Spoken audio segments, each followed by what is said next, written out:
My name is Olivia Parker, and at 29, I never imagined that the deepest betrayal would come from my own family while I was helpless in a hospital bed.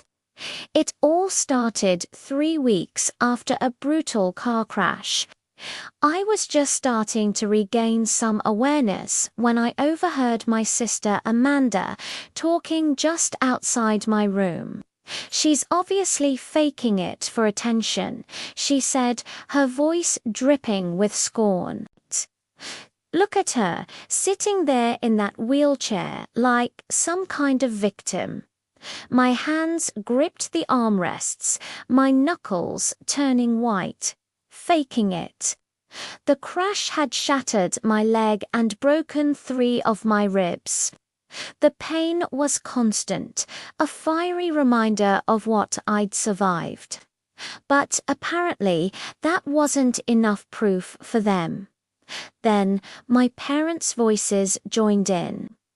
"The insurance company is asking questions," my mother whispered, her tone laced with anxiety. My father's response was chillingly cold. "As far as anyone knows, we moved the house into Amanda's name months ago. Olivia's medical bills aren't our problem." My heart didn't just sink.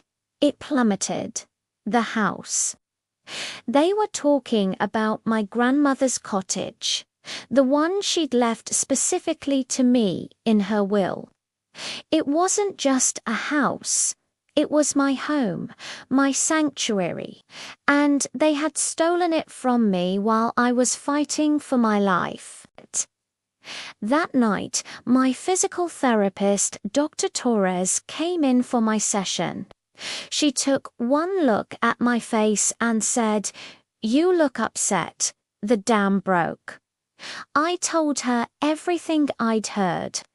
"My family wants to ship me to a long-term rehab center," I explained, my voice trembling. She frowned, her expression hardening. "Without your consent. Not happening. Your scans are undeniable proof of your injuries. They can't force you." Her words were a lifeline, a spark of strength in the darkness that was enveloping me. They thought I was weak and defeated, but they had made a critical mistake. They didn't know about the dashcam in my car, and they didn't know that my phone, with all the footage, had just been returned to me by the police. Later that evening, Officer Martinez paid me a visit. He had a grim look on his face. "Miss Parker," he began, "we've examined your vehicle. Your brake lines were tampered with." He paused, letting the weight of his words settle. "Do you have any idea who would want to hurt you?" I stayed silent, my mind racing. I didn't have to guess. I knew exactly who. As soon as he left, I shakily opened the dashcam footage on my phone. My stomach turned to ice. There, clear as day, was Amanda. The video was time-stamped just 2 hours before my crash.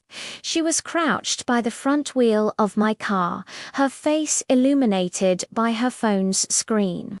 I could hear her whispering into a call, "It's done. The brake lines won't last. Once she's gone, the cottage is ours." I froze, the phone nearly slipping from my grasp. My own sister. She had tried to kill me. The next morning, Amanda waltzed into my room, a picture of fake concern. "We're moving you to the rehab facility tomorrow," she announced, her tone flat and final. I forced a smile, the most difficult one of my life. "Thanks for helping," I said, my voice surprisingly steady. She smiled back, but it was a cold, empty gesture that never reached her eyes. The moment she was out the door, I made 2 calls. The first was to Officer Martinez. The second was to my grandmother's lawyer, Marcus Sullivan. "Marcus," I said, the urgency sharp in my voice. "My family fraudulently transferred my property while I was unconscious. And I have video proof that Amanda sabotaged my car." His response was immediate and firm. "Send me everything you have. That transfer is illegal. I'll file an injunction to stop them immediately." A few hours later, my mother arrived, carrying a stack of papers. "The rehab center needs your signature on these admission forms," she said, trying to sound gentle. I looked up from my bed, meeting her gaze. "Where's Amanda?" I asked casually. "Oh, she's at the cottage, clearing out your things," my mother replied, a hint of satisfaction in her voice. Perfect. They were so sure they had already won. Right on cue, Officer Martinez and another officer walked into my room. "Mrs. Parker," he said, turning to my mother, "we need to ask you some questions about the night of your daughter's accident." My mother's face paled. I held up my phone. "Maybe this will help with your investigation," I said, pressing play. The next few hours were a whirlwind of chaos.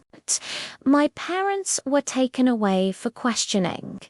Amanda was found at the cottage, surrounded by my belongings, and promptly arrested. The dashcam footage was damning. It didn't just show her tampering with the car, it had also recorded the phone call between her and my parents where they openly discussed the forged property transfer. As the investigation deepened, Officer Martinez told me they had even found a fake suicide note they planned to plant, written to look like my handwriting. They had planned to erase me completely. Within days, Marcus worked his legal magic. The fraudulent property transfer was frozen, and he filed a comprehensive fraud suit against my parents. The cottage was legally and rightfully mine again. 6 months later, I stood on the porch of that very cottage. The sun was warm on my face, and I was walking with only a slight limp and the help of a cane. Justice had been served. Amanda was sentenced to 15 years for attempted murder and fraud. My parents received 5 years for their part in the scheme. Mrs. Sullivan, my grandmother's dear old housekeeper, brought me a cup of tea. "Your grandmother would be so proud of you," she said, her eyes twinkling. "The garden is blooming, just like she always wanted." Later that day, Marcus and Officer Martinez stopped by to check on me. "The property is now in a protected trust," Marcus explained. "No one can ever touch it."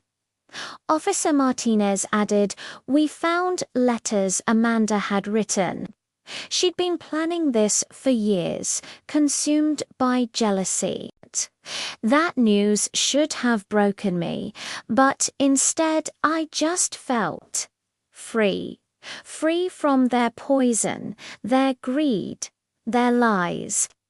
A few weeks ago, the local community center invited me to start a support group for victims of family fraud and exploitation.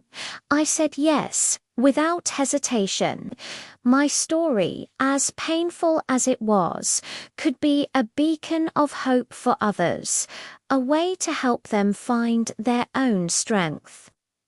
Now, every morning, I wake up in my grandmother's cottage, my home, A place that survived betrayal and greed. They thought I was a weak, broken victim. They were wrong. Some might call what I did revenge. I simply call it justice. Thank you so much for watching my story unfold. If it resonated with you, please consider liking this video and subscribing to the channel. Your support means the world.